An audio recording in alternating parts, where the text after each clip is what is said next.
Hello बच्चों, कैसे हो आप सभी। आप सभी का मेरी इस हिंदी पाठशाला में स्वागत है। तो बच्चों, आपको पता है आज की इस कक्षा में हम क्या पढ़ने वाले हैं? तो बच्चों, आज की इस कक्षा में हम बाल भवन की सैर पे जाने वाले हैं। तो चलिए मेरे साथ बाल भवन की सैर पर। अध्याय 10, बाल भवन की सैर। पत्र, अध्ययन से पूर्व। तो बच्चों, यहाँ पे आपको इस चित्र में क्या दिखाई दे रहा है? तो बच्चों, इस चित्र में जो बच्चे हैं वो चित्रकारी यानी कि पेंटिंग्स कर रहे हैं और यहाँ पर बैठे कुछ बच्चे क्ले से यानी कि चिकनी मिट्टी से कुछ ना कुछ चीजें बनाने का प्रयास कर रहे हैं और यहाँ पर बच्चे ट्रेन में घूमने जा रहे हैं। चित्र पहचानिए और बताइए कि यह कहाँ का चित्र है। यह चित्र कौन सी जगह का है, यह चित्र आपको पहचान कर बताना है। और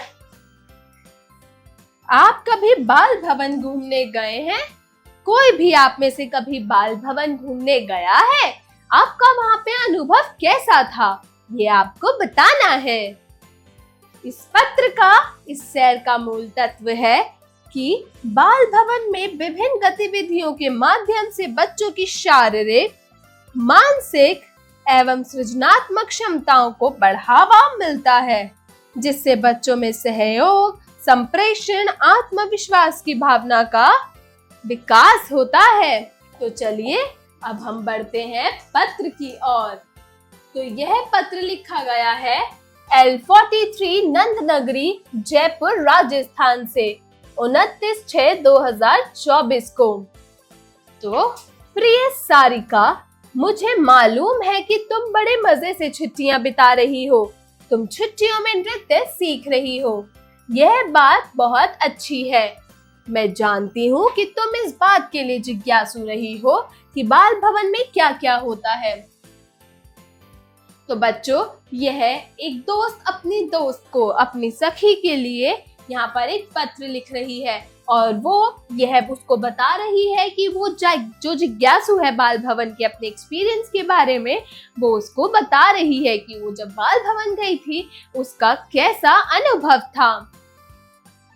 तो वो बोलती है कि तो सुनो, मैंने कल बाल भवन भ्रमण किया। यहाँ पूरे साल ही बच्चे चित्रकला और हस्तकला का अभ्यास करते रहते हैं।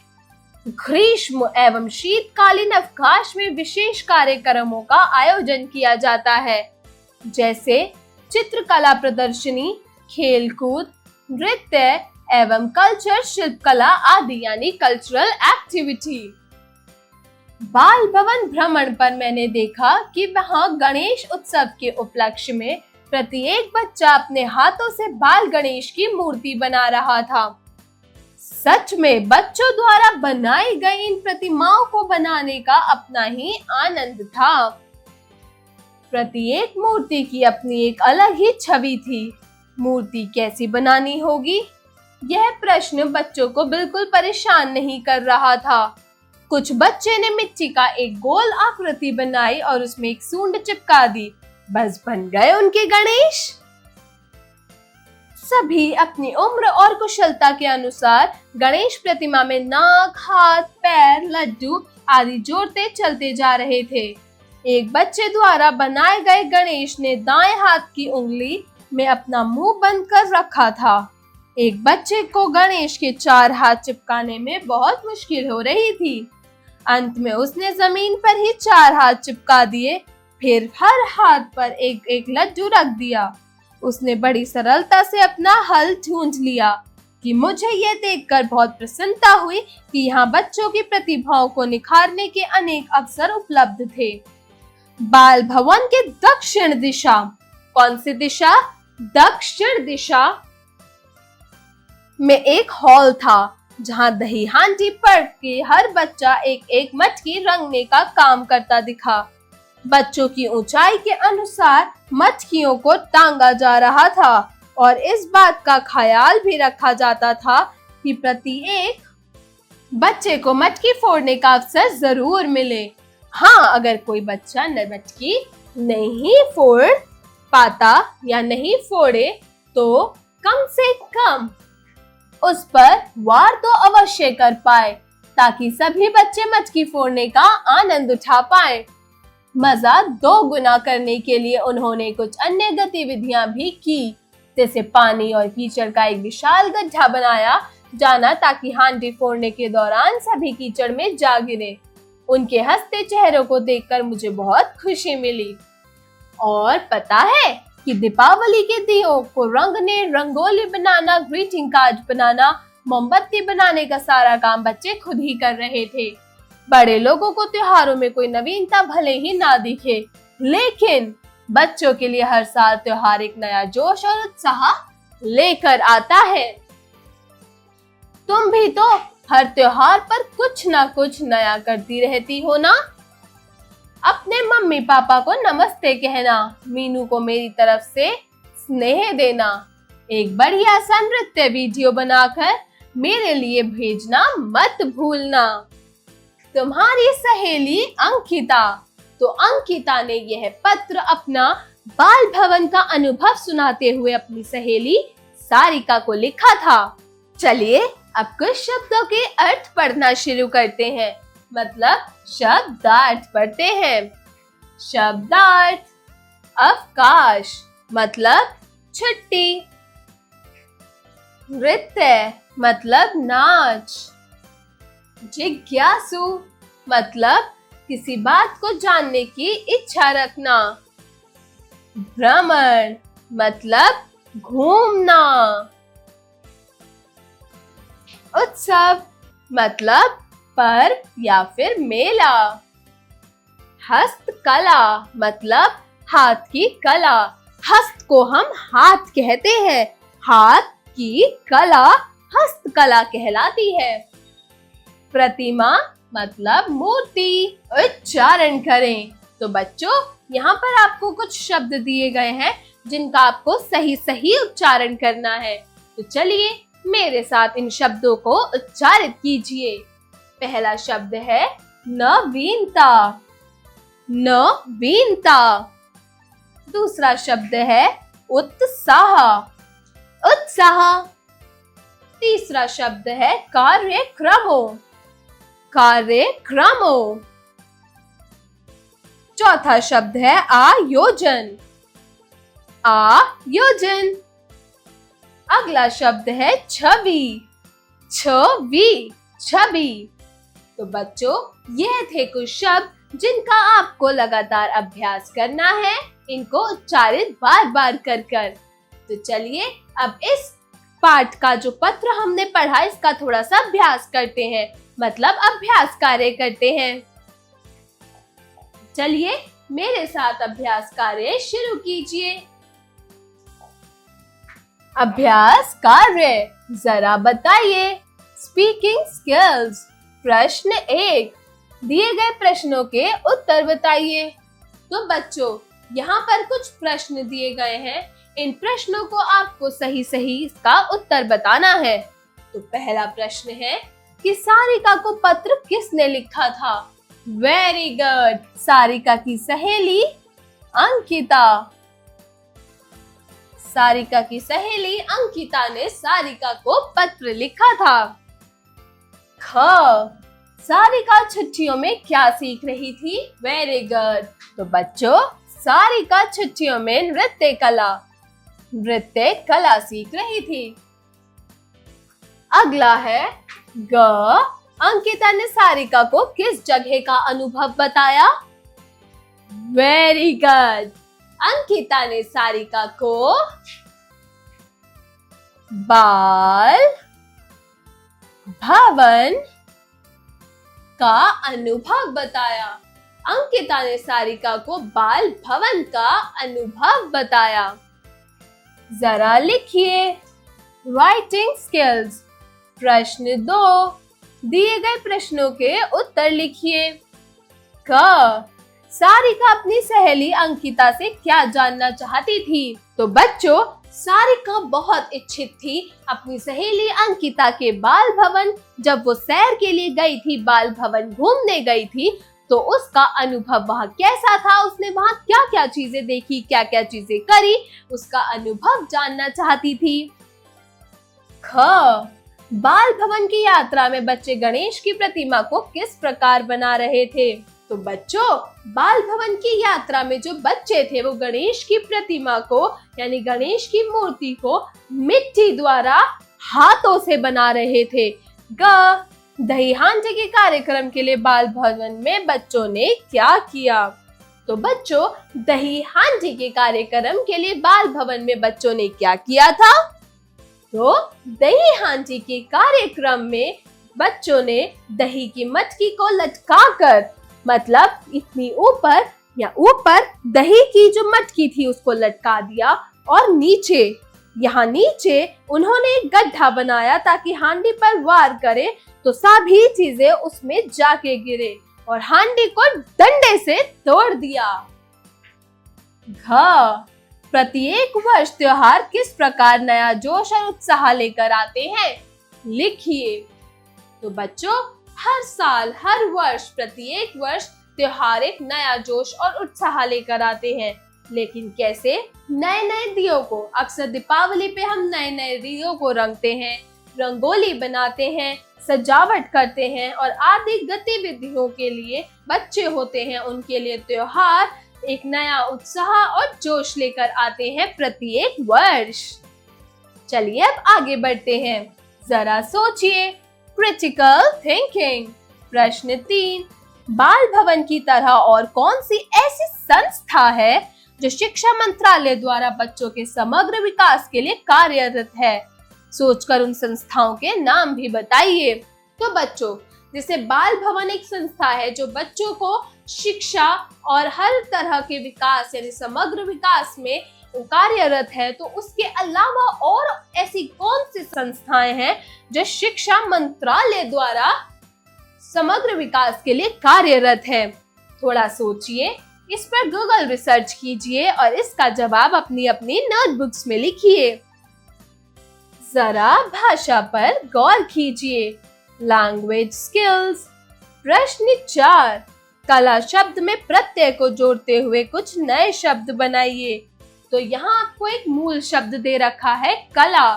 कला में आपको कुछ नए शब्द यानी कुछ नए प्रत्ययों को जोड़ना है। इनके बाद प्रत्यय अक्सर हर मूल शब्द के बाद जोड़े जाते हैं। तो इस मूल शब्द कला के पीछे आपको कुछ शब्द जोड़कर नया शब्द बनाना है। तो पहला क्या है, पहला शब्द हम जोड़ेंगे बाजी। तो कला बाजी। दूसरा शब्द है बच्चों कला नौर। कला नौर। इसमें हमने प्रत्यय नौर को जोड़ा तो बन गया कला नौर। तीसरा शब्द है कलाकंद। कलाकंद तो सबको ही पता है, यह एक तरह की मिठाई होती है सफेद रंग की जो बहुत ही क्रीमी क्रीमी टेस्ट में होती है। तो ये है कलाकंद। अगला शब्द है बच्चों कलात्मक। कलात्मक। इसमें हमने आत्मक शब्द को जोड़ा है तो कलात्मक बना।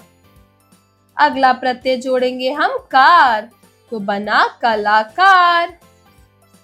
उससे अगला क्या है प्रेमी। अगले शब्द में हम प्रत्यय जोड़ेंगे प्रेमी तो बना कला प्रेमी। तो बच्चों यह थे कुछ नए शब्द जिनसे हमने कला मूल शब्द में प्रत्ययों को जोड़कर बनाया है। तो चलिए अब आगे बढ़ते हैं।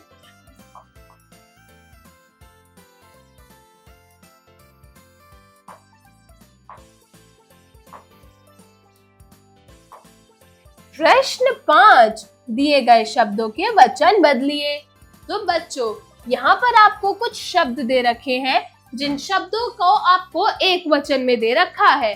आपको इन शब्दों को जोड़कर इन शब्दों को वचन बदलना है, मतलब एक वचन के शब्दों को बहुवचन में बदलना है। तो पहला शब्द है बच्चा, इसका बहुवचन क्या होगा वेरी गुड बच्चे। अगला है त्योहार। तो बच्चों त्योहार का वचन यानी बहुवचन क्या होगा वेरी गुड। तो त्योहारों का त्योहारों हो जाएगा। अगला शब्द है प्रतिमा। प्रतिमा, प्रतिमा। तो बच्चों, प्रतिमा एक वचन है। अगर आप इसको बहुवचन में बदलेंगे तो इसका क्या बनेगा? वेरी गुड, प्रतिमाएं। प्रतिमाएं। अगला शब्द है छुट्टी। छुट्टियों को अगर आप बहुवचन में बदलेंगे तो ये बनेगा छुट्टियां।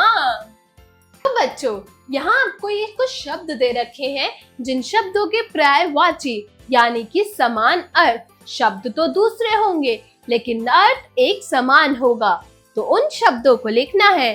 तो पहला शब्द है आनंद। आनंद के 3 पर्यायवाची शब्द क्या होंगे? तो पहला है हर्ष, खुशी और प्रसन्नता। हर्ष, खुशी और प्रसन्नता। अगला है दोस्त। तो दोस्त के 3 पर्यायवाची शब्द क्या होंगे?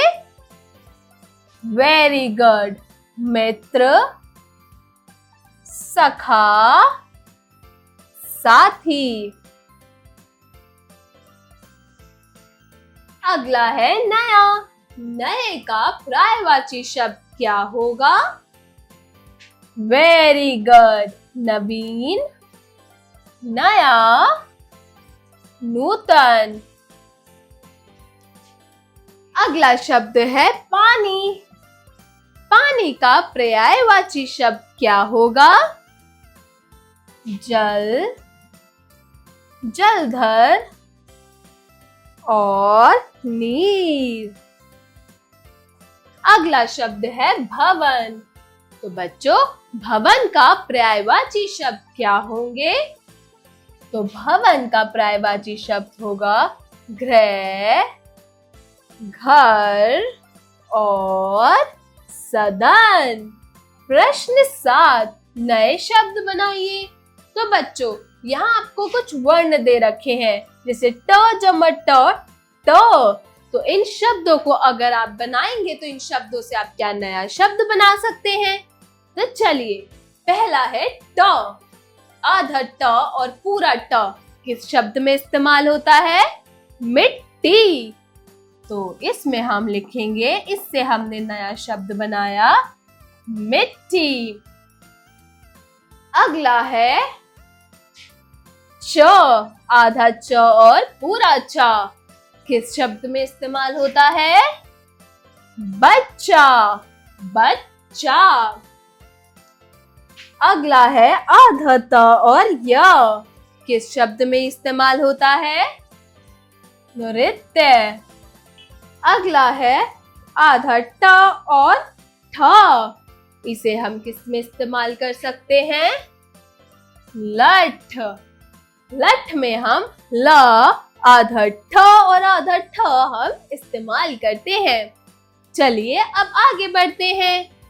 जरा रचनात्मक कार्य कीजिए, क्रिएटिव स्किल्स। प्रश्न 8, आप अपनी छुट्टियों में क्या क्या काम करना चाहेंगे? अपनी कक्षा में इस पर चर्चा कीजिए। तो बच्चों, जैसे आप लोगों के गर्मियों की छुट्टी, सर्दियों की छुट्टियां पड़ती हैं, गर्मियों की छुट्टियां पड़ती हैं, तो आप अपनी छुट्टियों में क्या क्या काम करना चाहेंगे? कहाँ कहाँ घूमना चाहेंगे? आपको इसके ऊपर अपने मित्रों के साथ, अपने सहपाठियों के साथ चर्चा करनी है और इसका जवाब अपनी अपनी किताबों में लिखना है। अगला प्रश्न है, आप अपने मित्र या सहेली को किसी यात्रा के संबंध में बताते हुए एक पत्र लिखिए। किसी भी तरह की यात्रा जो आपने पहले की हो, कहीं की भी, उसमें आपका कैसा अनुभव था? आपने वहाँ क्या क्या चीजें देखी, क्या क्या चीजें पढ़ी, क्या क्या चीजें सुनी, क्या क्या चीजें देखी, हर चीज का अनुभव बताते हुए अपने मित्र को, अपनी सहेली को एक पत्र लिखिए, जैसे अंकिता ने सारिका को लिखा था। जरा दिमाग लगाइए, ब्रेनस्टॉर्मिंग एक्टिविटी। प्रश्न 10, भारत के कुछ प्रमुख संग्रहालयों की सूची तैयार करें व यह भी पता लगाएं कि वे भारत के किन राज्यों में स्थित है। तो बच्चों, भारत के कुछ प्रमुख संग्रहालय हैं। आपको क्या करना है, अब गूगल पर जाकर गूगल से रिसर्च करनी है भारत के कुछ प्रमुख संग्रहालयों के बारे में, उनकी एक सूची तैयार करनी है और साथ ही साथ यह भी पता लगाना है कि वो संग्रहालय भारत के कौन से राज्यों में स्थित है। जीवन कौशल एवं मूल्य परक प्रश्न, life skills and value based questions. प्रश्न 11, पत्र लेखन एक व्यवहारिक कला है जिसके द्वारा हम अपने अनुभवों को भी साझा करते हैं। आप भी अपने जीवन का कोई अनुभव पत्र के माध्यम से कक्षा के सहपाठियों के साथ साझा करें। तो बच्चों, पत्र लेखन एक व्यवहारिक कला है जिससे हम किसी इंसान के साथ अपना व्यवहार बना सकते हैं, जिसके द्वारा हम अपने अनुभव को बांटते हैं एक दूसरे से। आप अपने जीवन का कोई भी अनुभव, कोई भी आपका स्कूल का अनुभव, आपके घर का, आपके होमवर्क का, आपका किसी यात्रा का इत्यादि किसी भी तरह का अनुभव पत्र के माध्यम से अपने जो सहपाठी हैं या अपने दोस्त हैं उनके साथ साझा करें, मतलब उनके साथ बांटें। तो बच्चों, इस पाठ के माध्यम से आपने बाल भवन की सैर तो की, बल्कि पत्र लेखन के बारे में भी आपको पता चला कि पत्र लेखन कैसे करना चाहिए और पत्र लेखन क्या होता है। तो बच्चों, आशा करती हूँ आज की कक्षा आपको अच्छी लगी होगी। मिलती हूँ अगली कक्षा में एक नई कहानी के साथ। तब तक के लिए बाय बाय बच्चों।